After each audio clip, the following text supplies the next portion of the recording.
happens. I didn't want to forget. I got to keep an eye on the clock though.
guess it's time. All right, let me see if I can get discombobulated from all this. Hang on a minute. I'm just gonna. I'm not real sure.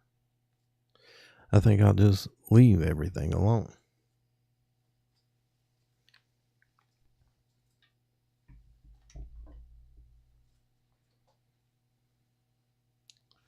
Well, my clock says it's 6 o'clock, so we'll go ahead and get started. I don't see anybody on yet. I see I'm developing a big following here, but we're going to march on and have some fun. Welcome to the Raven County Rag, where we use a moderator and we start chewing the rag about what we find enlightening or concerning. But who we are, we're a community of like-minded people with common interest in hunting, fishing, protecting our families, community, culture, and environment. We exchange ideas, resources, and information. That means, I guess, we're just being neighbors. But I didn't know how else to have it or start it or say it. But I'm doing it. And you know what? I meant to do an episode count. I wonder how many how many videos I've done, how many weeks I've done this already. It got to be at least a dozen weeks already. Because I think we walked through winter and now we're coming out of spring. But man, at least I think y'all, if you scroll through here and you hear this little section, tell me what you think about the setup. Tell me what you think about the sound. Tell me what you think about the format. Tell me anything. Tell me if this is a good time. Tell me why you think there should be a better time. We'll talk about it. Good news. Anybody? What's anybody grateful for out there today? I hope someone had something to be grateful for. You know, we talk about it every week, and I don't know if I started it before Mike Slater or Mike Slater started it. I don't know how it happened, but you know, I got videos going back 5-6 years maybe. And that was one thing I've always said is have a grateful day. Take care of yourself because you're number one. Look out for others. Help ensure their safety. And have a grateful day. That's the way we should always be. Grateful for our days. This past week, last Thursday, I cut it short because, as I told you, the grandson, his parents went on vacation, small vacation, and he had the pleasure of visiting with us for 4 days.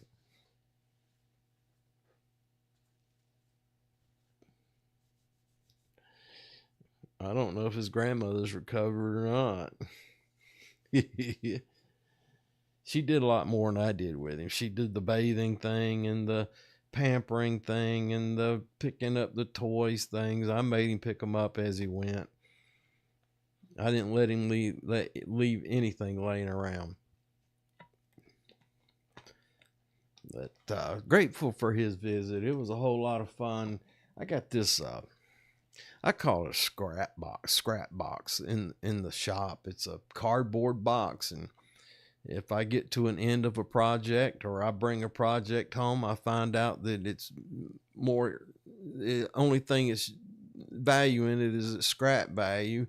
Then I throw it in this box, and it's just small stuff. I do little small projects. I don't do motors or anything like that. You know, it might be a fishing pole or a camera or something crazy like that. That's the kind of stuff I do. That's tie flies, build fish. Well, I haven't built fishing pole in a long time, man. And I got the stuff to do it. If somebody was interested in getting in the rod building business, I could probably get you set up. And hell, I I might let you use the equipment because it might get me wanting to do it again. But you can find all the processes on YouTube. They've got them on YouTube. And then if I'll share with you what knowledge I have. I have a couple small reference books behind me. But yeah, I don't. Oh, the junk box. But he loves going in that old scrap box in there because it's got all kinds of cool stuff for him. And he got me this weekend. He got me good, little devil. He's 4. Well, 4 1/3. He's 4. And I'm trying to entertain him to give his nana a break. And I saw this green metal box and I got it. And he had this rock that he found, this piece of a torch bit that he got out of the scrap box, a torch bit, the torch head. I think it was a number 5 or number 7. It was pretty big. And he used it and he'd spin that thing and he'd spin it enough times till it pointed in the direction he wanted to go in. And I gave him one and he lost it. And it was just a rock. But I've got a little rubber eraser I carry in my pocket, and he started playing with it and using it like it was his way to go tool or way to go spinner or which way to go spinner, whatever creative name he put to it. And he wanted to hold that eraser. I said, no. He says, why? I said, because we got you one and you lost it. What makes you think I want to give you mine? You might lose it as well. He says, I won't lose it. I said, that's what you said about the last one. I said, I understand. I've been your age, but that's why you got pockets in them jeans, boy.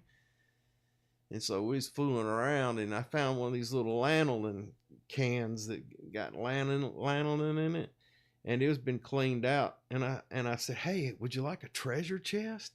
And I took that can apart and he dropped that torch tip in it. And I put the lid on. I said, look at that. I said, now you can fill that up with all kinds of treasure.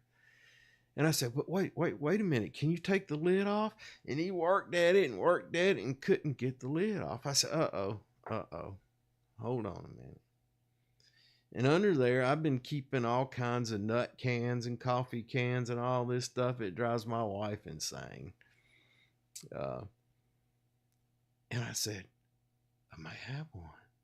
And I pulled that box down and we went through it. In the very last corner of that box, in there was one of them almond cans, about that big around, about that tall, with a little plastic lid on it. I said, here. I said, now you can put your treasures in there. And he went straight to that scrap box. And he was pulling out sharp objects. And I said, well, now, I don't know if your nana would let you have that, like a 3-inch wood screw, deck screw.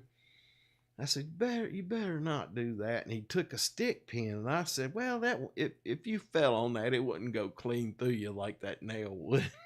And so I let him keep it. And I said, now, your nana probably ain't going to let you keep that. And sure enough, I went up there and he got the stick pin nixed, but he done traded for something else. And if she didn't like it, she had to trade him something for it. He wasn't going away with less than he came. And then he comes back downstairs. I'm doing something. And he says, I'm going to get back and get some more treasures. I said, you don't have any room in that thing. And he opened it up and it was empty.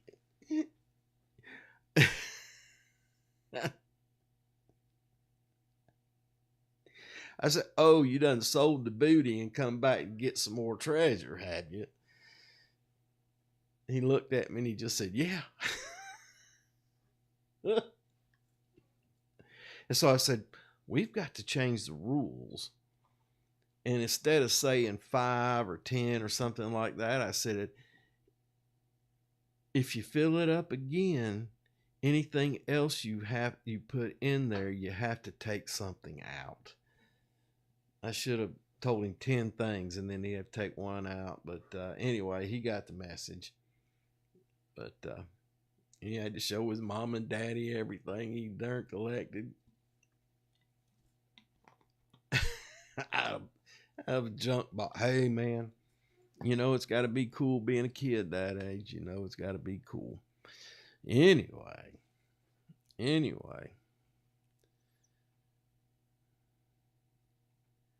my driveway is giving me a pain in the ass. Not at liberty to talk about it, but dadgummit. Man, I took a long walk yesterday. I fooled myself. You know, you hear your grandparents walking school uphill both ways. I believed it. See, I think it was about 2.5 hours. And it's probably a 3-mile walk. Maybe a bit more. Yeah. But it's called Edmonds Trail. Something Edmonds Trail. It's in the Black Rock State Park. And it's called the East Fork. And it runs up the hill, and there's an overlook that overlooks what they call Wolford Wofolk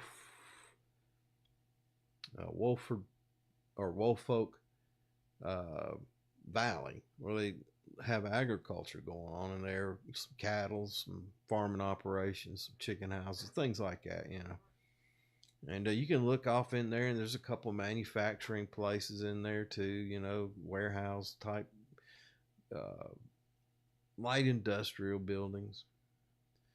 And but I didn't go all the way up there, because the east will take you all the way to the top, but just below the top of the mountain, West Edmond Trail comes in, and that comes up about a mile above, 7/10 of a mile above where I park at. So I figure I go up the hill and then come back down and then walk down the road. And it was partially so, but there was still a couple tough climbs for this old fat boy on that return trip on that East Fork. Whew, man, I was sweating good. Lord, and I think it was raining a little bit. But I got through it. You know,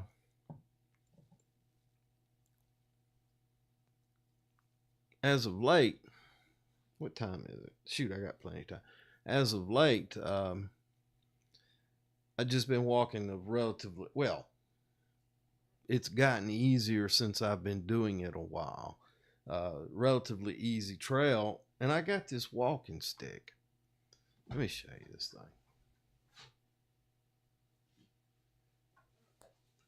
Yeah, I got this walking stick. And most of the time, I just put it over my shoulders and do my stretching as I'm walking, right? Just stretching and walking and trying to make the old back pop and relax, and walking and stop and do some more calisthenics. But I am glad I had it on Wednesday, yesterday, because there was some places, I don't know if it'll focus on, there was some places that was, I'm grateful I had it, you know, to give me a leg up. It's a little longer than a shillelagh. It comes up to about here on me, and I like it that way.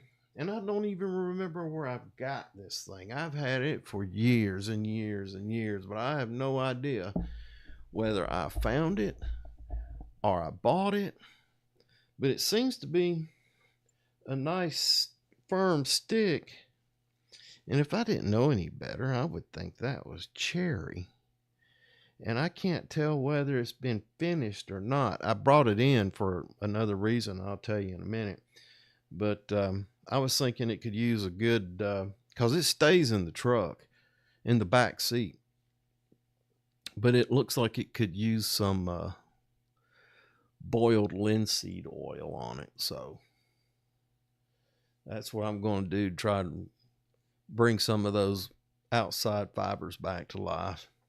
But anyway, I used to get worried about walking on this end. It didn't have any kind of protection on it. So I'm thinking, I said, well, I need a piece of pipe. And I don't know whether it should be an inch or a half inch up, up on here. I'm not sure. I don't know if you guys see, I'll bust something. How far up that piece of pipe that cap ought to go. Half inch or inch. I'm thinking inch and a half, be honest. I'll do it by eyeball. And I said, well, what am I going to do? What am I going to do to get that? Do I want steel? Plastic? What do I want? And so I looked in the back of the pickup truck. Let me show you. I was in the demo business, and every now and then I see a piece of copper, a piece of steel or something laying in a driveway or something. I'd stop and throw it in the back of the truck. This probably weighs about $1 worth. Maybe $1 worth. It's thin walled. It's for water.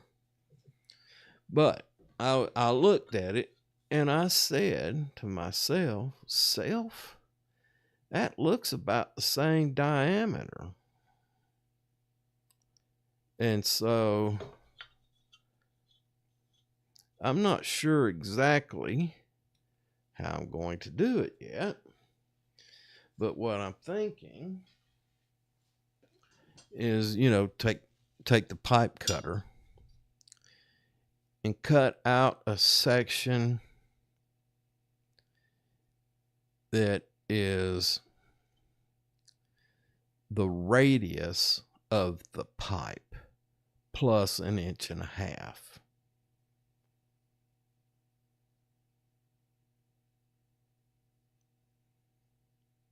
Maybe the radius plus a fraction.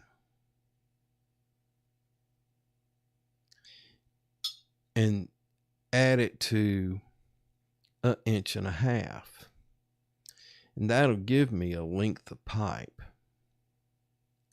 And then I would measure up 1.5 inches and draw a line and make several vertical cuts in the face of this pipe and fold it over onto the bottom and solder it. Or I just might cut 1.5 inches off and leave this bottom part open and find a piece of heavy duty copper and make a pin out of it and drive it into the base. Drill a hole that's slightly smaller than the pin and then drive the pin in there with just have a head on it, where you just beat a head into it, anneal it and beat a head into it, and then it'll work harden as you beat it into shape. And drive that with the ring. Once the ring is set, this pin would be tapered, and drill a hole just smaller than the end of the taper at some distance and just drive that pin in. And the ring would hold the fibers together. I'd probably epoxy it on. The ring would hold the fibers together to keep them from expanding. And the pin in the bottom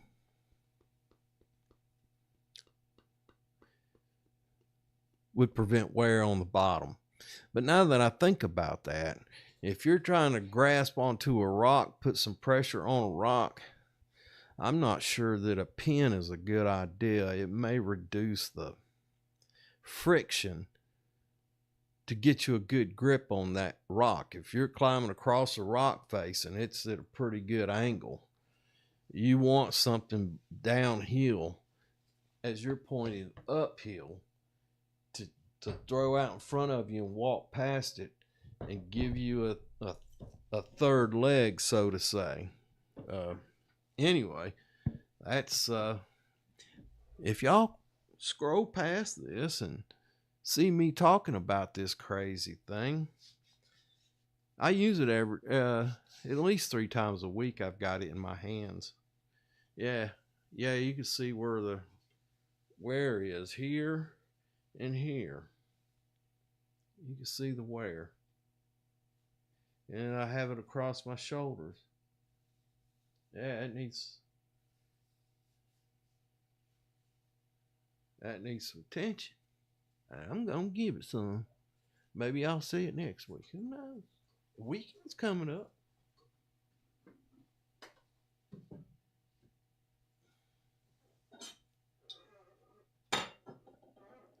Anyway, wonderful, wonderful walk. And I'm glad I had that stick.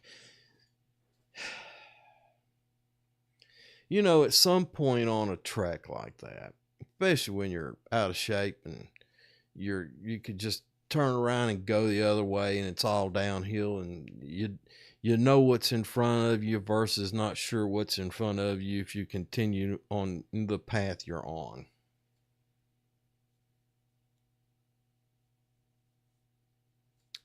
That's kind of crazy, kind of like life. I got tired walking up that hill. Whew. And sometimes I'd have to stop after 10 or 15 paces. I just have to stop and wait a minute and regain my strength and go on up the hill. Climb over something. And when you get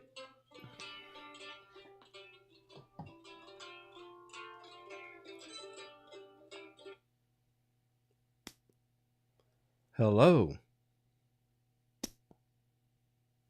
Hello. Hello. Man, it's such a disappointment. You know it.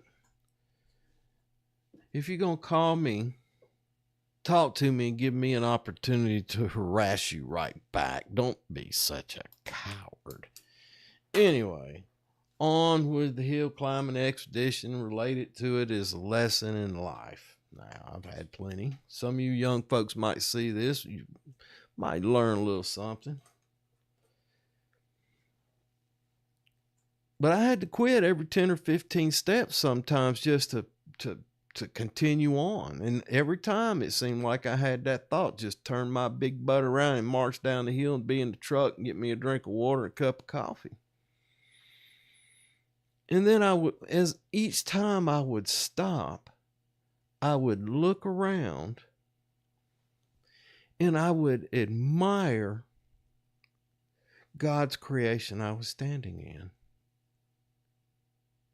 What was going on, what life was being renewed, how the water was having its effect with all the rain we've had on the trail, following the natural flow of things, comprehending the whole ball of wax. And then I'd go, I'm going to keep going because I want to see, I might miss something. If I go back down the hill, you're right, I have seen that before. Going down the hill, I guess, is an easy thing to do. I don't know. And I have in the past. I ain't no saint. I own up to it. Hell yeah. Plenty of times I went down the hill. And it got me a whole lot of nothing. Now, I did spend some time going up the hill. Probably in a more reckless fashion. Doing dares and trying to exhibit my masculinity to whoever might be watching. I don't know, man.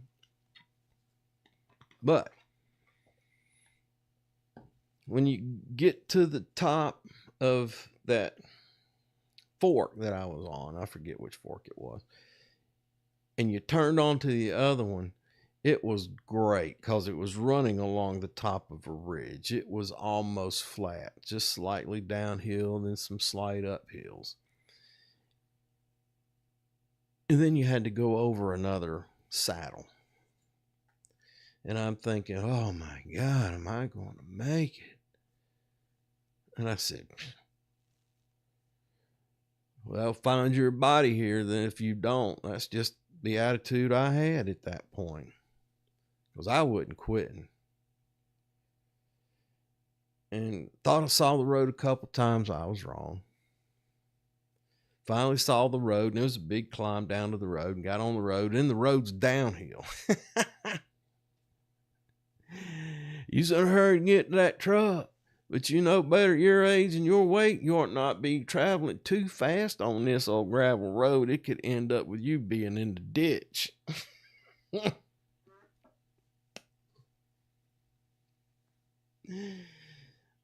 Oh man, but I got back to the truck, and it was really satisfying. I had energy for most of the day after that. I was really happy with it, and I'm glad I did it. And I mentioned earlier that I had a relatively easy walk. When I first started that one, brother, I was huffing and puffing on that devil too. And now I get around it and do some calisthenics and get back to the truck, gotten to where I'm reaching out, going past the truck, and then taking a trail back down. I am grateful that I still have the ability to get out there and enjoy God's nature. If you don't do it very often, you need to do it. You need to do it. It's amazing. Anyway, there we go. Woo, 25 minutes washed away too. 32 minutes according. Oh, but I was sitting there doodling around. Anyway, anybody had any more issue with the bears? We hadn't seen them since that flurry of activity I told you about last week, where they got in the daughters and son-in-law's trash bin and scattered it about. Old boy showed Brooke old bear paw in the mud, whatever, and she could not believe how big that bear was. That one's a big one. And it's got them two cubs. It's second year cubs. She's ready to get shit. She might be pregnant. Nah, I doubt it. It might be getting close, because I think they give birth over the winter. And probably 10 months gestation. Yeah, she might be pregnant or in estrogens already. And them old cubs still don't want to leave their mama. She'll get tired of them. She'll run them off eventually.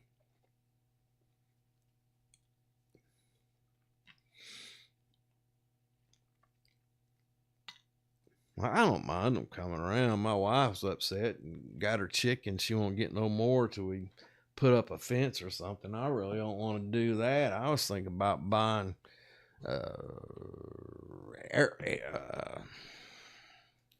paintball gun, one of them high tech deals that could really reach out and touch that old bear on the hiney, and putting up some lights. And I'm sure if she got run off with paintball a time or two, it upset her, she'd quit coming around, especially if you had some lights that came on with a motion sensor or something. But then damn coyotes and everything else be so, oh my God. I tell everybody I like to keep them close at hand. I never know when I'm going to need dinner.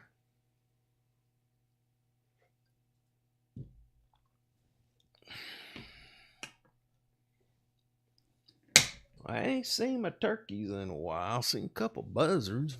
I ain't seen my turkeys. I hope they ain't got them old... Hey, it's a big old bobcat out there. He might have had him a darn turkey dinner.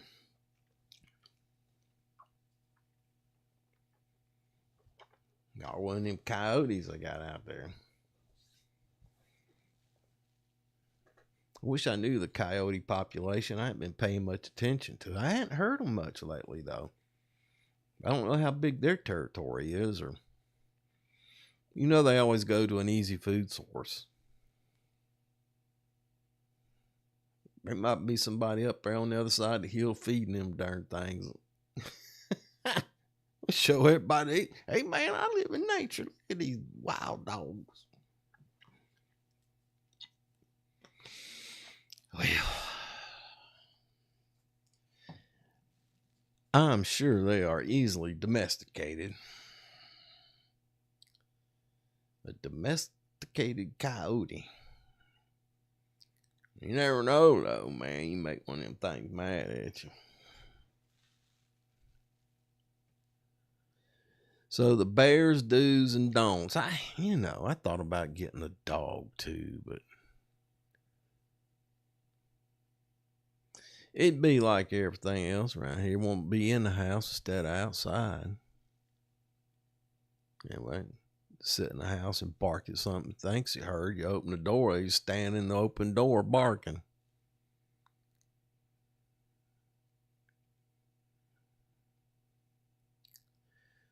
But the old bears, I don't know, mixed emotions. I ate my wife's chickens though, man. I like them eggs, man. I had so many pickled eggs around this place for a year or so. Good Lord. I'd take pickled eggs with me on the darn road. I'd smell like a you-know-what. But shit, man, that's food, You think about it in the day, man, You pickle an egg, that source of protein go a long way and for a long time. I mean, that's... And the sauerkraut, that would do it. The pemmican, the jerky.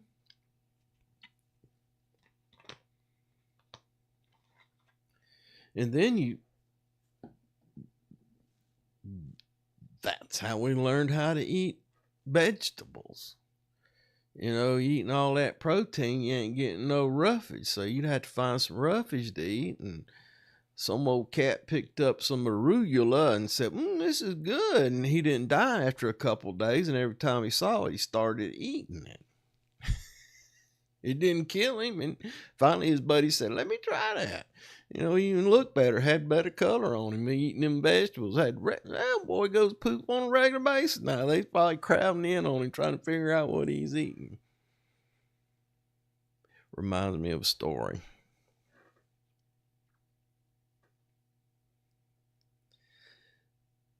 The Flying Guevara brothers. And that's affectionate, by the way. I think they had 5 or 6 or some ungodly number of boys. And I was like, good God. But 4 of them worked for the company I worked for, and they were a team. They could do a burning operation. They could do a torching operation. They could do wrecking operations. They could do interior gut out operations. They were hard-working guys, and eventually they got where they had some expertise. And a lot of it was in hot work, high hot work, and running a processor, a shear or a grapple or a concrete processor, break out rebar and stuff like that. They got efficient. They were fairly competent, and I enjoyed working with them. And we was on this job site out in South Carolina. We were demoing some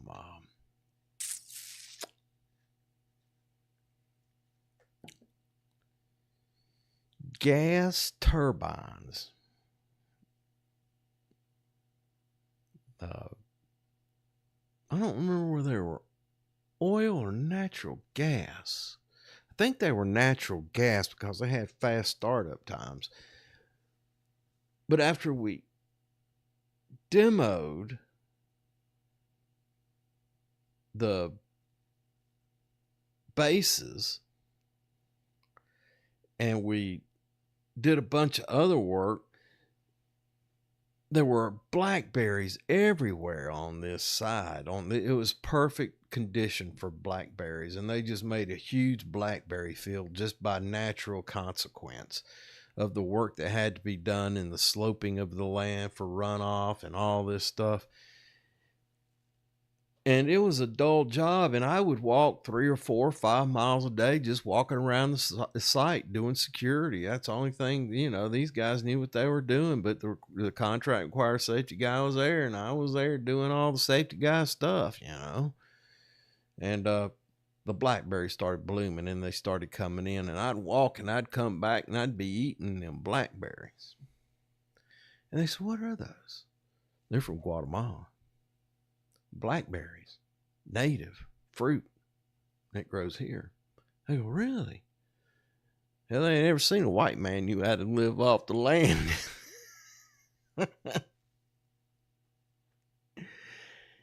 And I told them, I gave them one out of my hand, try it, and they liked it. And I said, "Pick them when they're black, but don't eat too many." It was like a kid in the candy store. Them old boys was eating that old sweet blackberry fruit. About 2 hours after lunch, man, them old Porta-John doors turned into darn revolving doors. Them boys was coming in and out of that thing. I said, "I told you not to eat too many." Anyway, the Flying Guevara brothers. I've got a couple more stories about those cats. I love them. I love them. One of them, I vouched for him to be a U.S. citizen. I told him I thought he was an asset to his community, to his church, to his job. I found him of high moral character, and I told him, "You better not let me down, boy."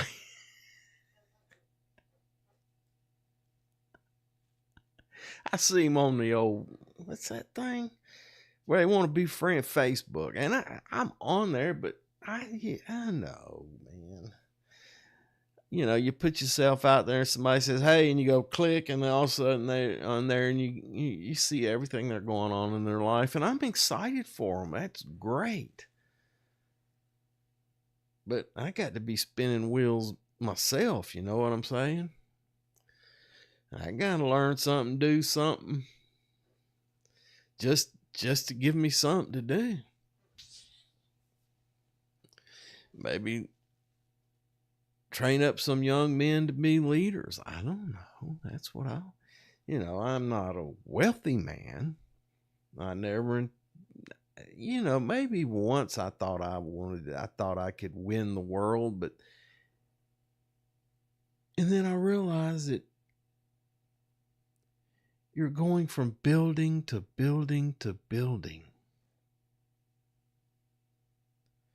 From airplanes to rent-a-cars to hotel rooms, back to airports, back to airplanes, back to another building. You go into another building you go into 3 or 4 buildings during the day, and I'm like,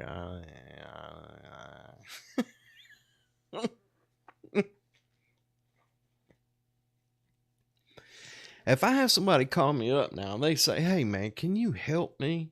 I would take maybe a short-term assignment, but I've got to still be able to do my stuff too. I can't let it drown out who I am anymore. I don't mean to, I'm not, even, I may have done a terrible job. It may have been, maybe I'm the idiot that doesn't really understand that you're an idiot.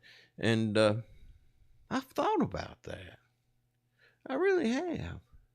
And it always occurs to me, does the village idiot recognize the fact that he's the village idiot? And, or if he does know that he's known as the village idiot, does he relish in the fact that everyone thinks he's the village idiot?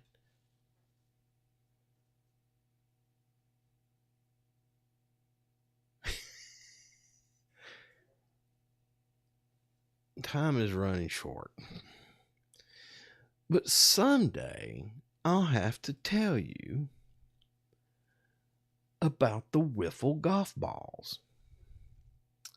I may watch this and remind, I ain't going to write it down. Somebody scrolls through here and watches this thing, and I may remember it, but it was just one of those things in my life that just every time I see it or think about it, it brings me humor.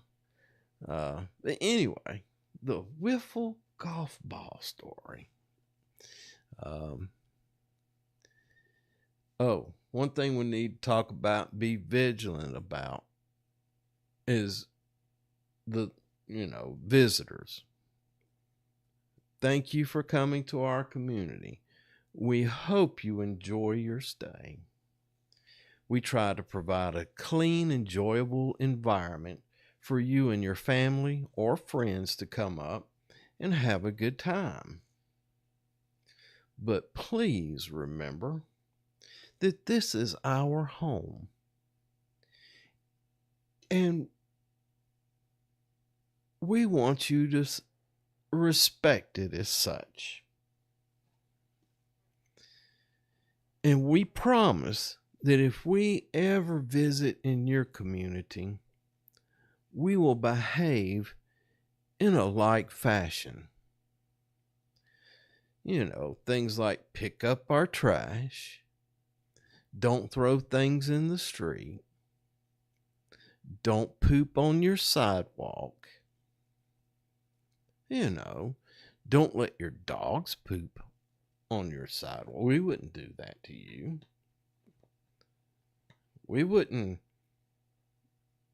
disturb the peace. We're peaceful. We're just passing through. At least I hope we're just passing through. So, just please respect our right to maintain a clean, safe environment that you are more than welcome to come visit anytime. Thank you. I guess that's my official public service announcement. A PSA right here on the Rabun County Rag. Guess the hunting seasons are over. Is it trapping? When do we trap? That's something I need to look into. Trapping. What is the trapping season? I need to look that up for the next show. I ain't going to write that down either. I might remember, I might not. Somebody else who's interested in it should remind me and then tell me what they know. And then I'll do my little bit of research and we can talk about it some more. So that's the way I feel about that. But the next season would be, is there a fall squirrel season? And then there's deer season and archery, primitive, on and on again on that.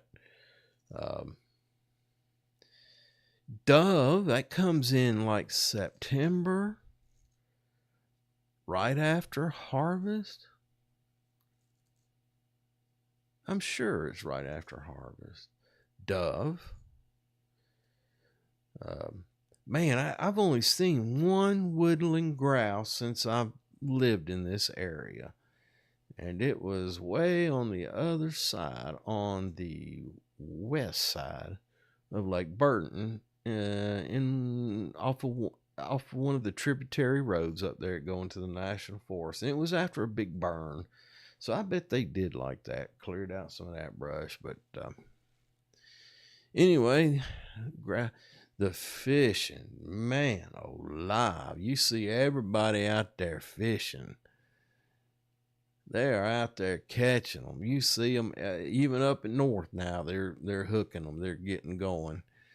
And it's good to see we got a good, healthy freshwater population. You don't see much commercial fishing on these smaller lakes. They could sustain a good population, I would think, of people. I don't know how many, maybe 10,000 or 20,000 on fish for, if it wasn't the only meal they ate.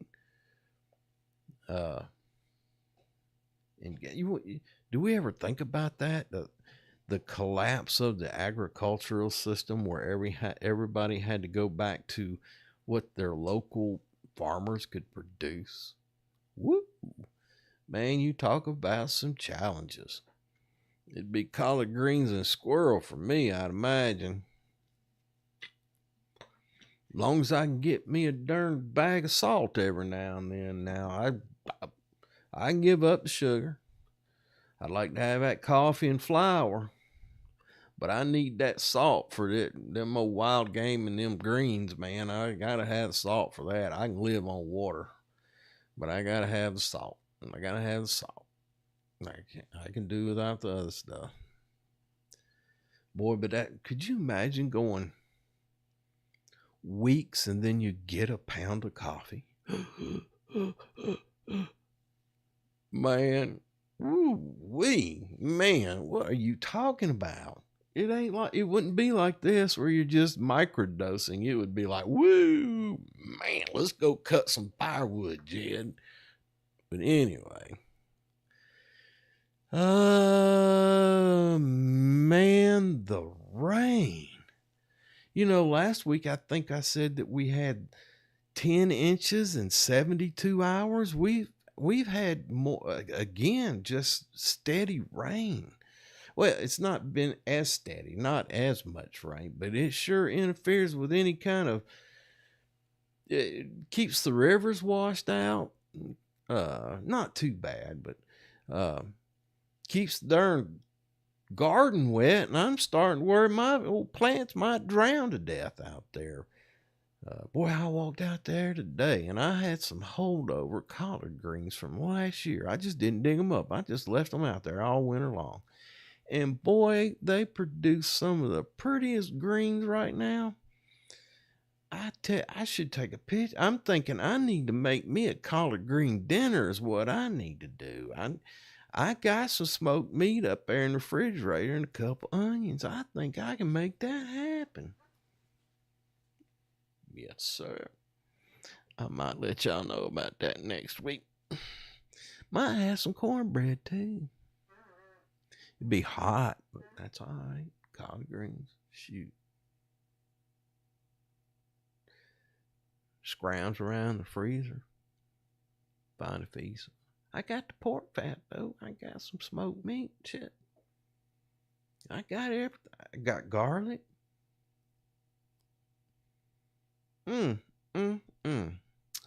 Collard green dinner coming up. I think I'm going to do that. I need to call my dad. I'm going to rub his nose in it. What you doing? I'm having collard greens. What you doing?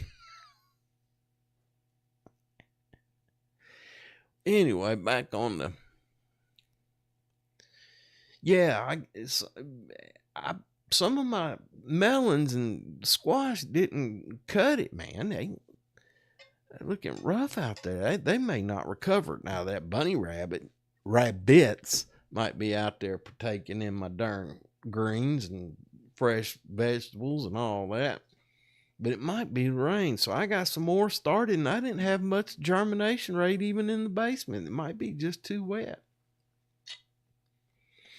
I may be doing it all wrong, but when this weather clears, I'm going to go out there and overseed and put some plants in and seed some beans and some corn and some squash. I'm going to direct plant them and see if Mother Nature will do any better than I am in the basement, in the grow room, I should say. It's in the basement, but I consider it a grow room. I've got lights in there on shelves and heating pads and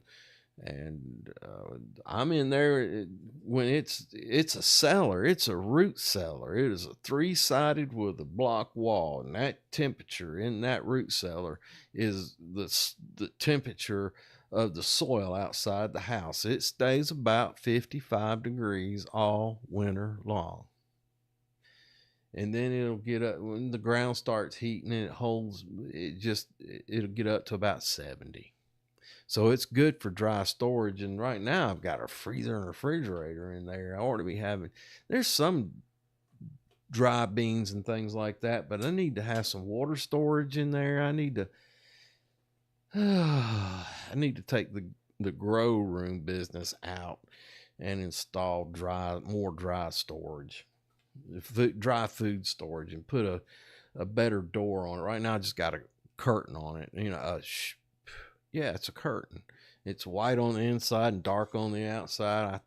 I don't remember how much I paid for it. Bought it in the Wally World, and one of them old spring-loaded rail deals you hang it on, and that's it. And I had the lights, and I think I paid $10 or $11 for those heating pads, and I had the strips and the timers. I had all that stuff from other projects, and I said, well, I'll do that.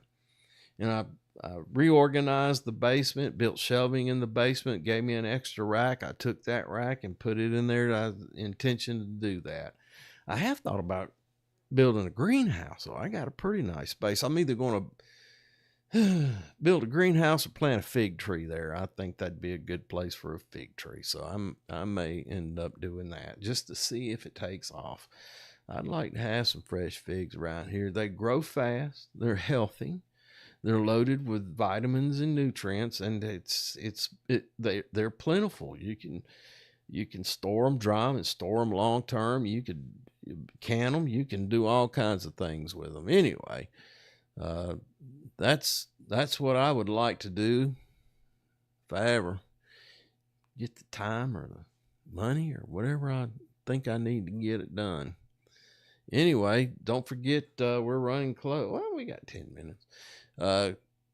Spring activities. We got the Clayton Farmers Market going on now through October. Oh, it looks like the vintage wooden boat parade at Lake Burton on the 25th. It sounds like it was a success. Memorial Day was this week. I hope everybody took a minute to honor our fallen heroes out, that who fought for the things that our Constitution stands for. I hope everybody took a moment to think about that. I missed that public service vote on Tuesday. It's my fault. I'm not being a good citizen, but it was some kind of primary runoff. And I have an interest in the Public Service Commission because of the skyrocketing energy costs that Georgians have been experiencing.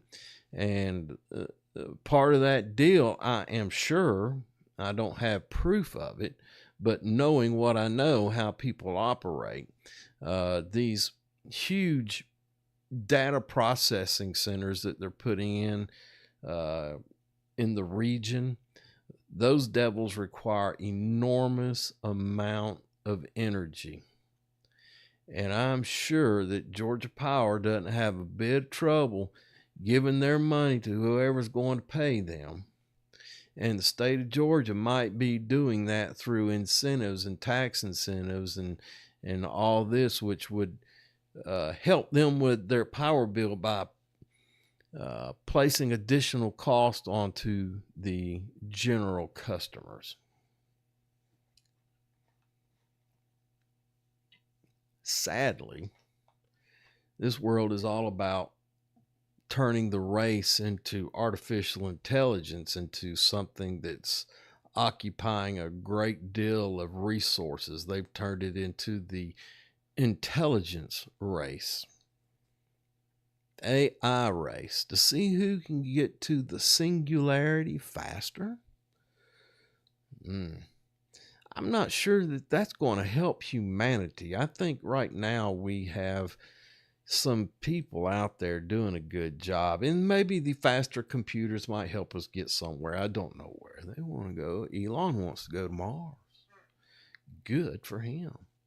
I don't think I'll make Mars. If I were a younger man, that'd be kind of dang cool. That's a lot of education and training and all that, resource management on a tin can and flying at several thousand miles a minute. I don't know, man. I don't know. A lot of things. But if you got all that AI, baby, you just tell that thing what to do and you sit back in your easy chair sucking down cappuccinos or whatever people drink nowadays. Anyway, Anyway, I'm watching that Public Service Commission. I want to make sure that they're public service more than a commission. A commission is, you know what a commission is, all you salesmen. You know what a commission is, don't you? Yeah. Anywho. But now here's something that ought to get you excited if you're my age, around my age. The Lake Burton Civic Association is having an Allman Brothers tribute band concert this Saturday. Now that's cool. I like Allman Brothers. I can probably go deal on that, brother. What if everybody started taking their guitars out there, their mandolins, and just play right along with it out there, jamming like a big jam session? You wouldn't interfere with the band. They're up there on a bandstand at somebody's boathouse. You're out on the lake and you're barely hearing it, but you can get 2 or 3 boats together and have a jam session. Take your old beater guitar, your old beater mando, your old beater banjo.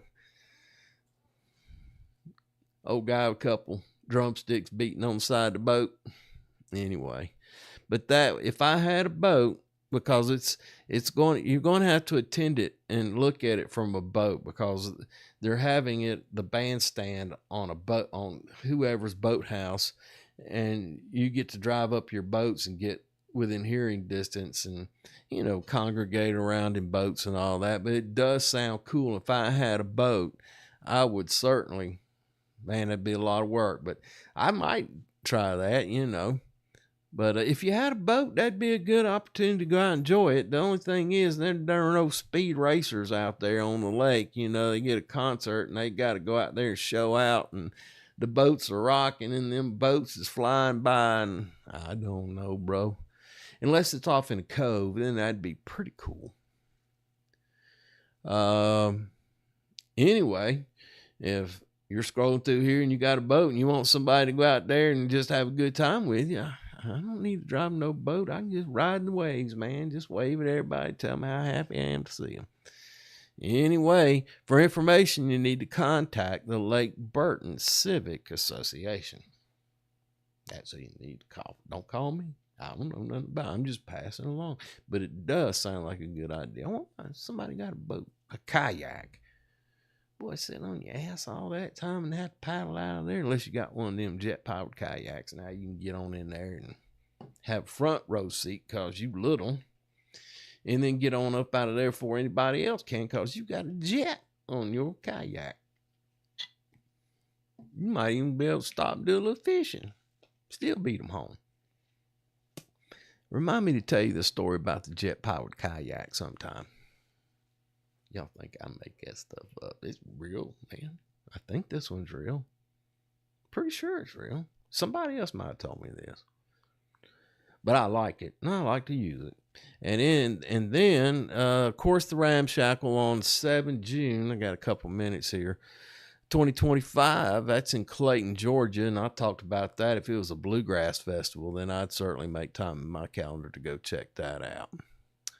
Anyway, now's the time for stuff for sale. I don't have anything for sale. I might have to sell stuff for long. I don't know. Instead of the kids having to deal with it. But, yeah, stuff for sale. If you got something for sale, post it in the comments. And if somebody's watching this video or next Thursday night when we're live, you can come on and say, hey, you got this for sale. And wanted, here I am. I'm still looking for Harrow disc, from a disc Harrow with the bigger ones. I don't know what, 18, 24 inches across, whatever that is. I'm going to make me a frying pan out of it for an outdoor grill one of these days. And I'd like to have that around. Mulch. Hey, mulch. I don't care if it's got manure comes out of a barn or anything like that. Please let me know. Anyway, it looks like we are run out of time. It is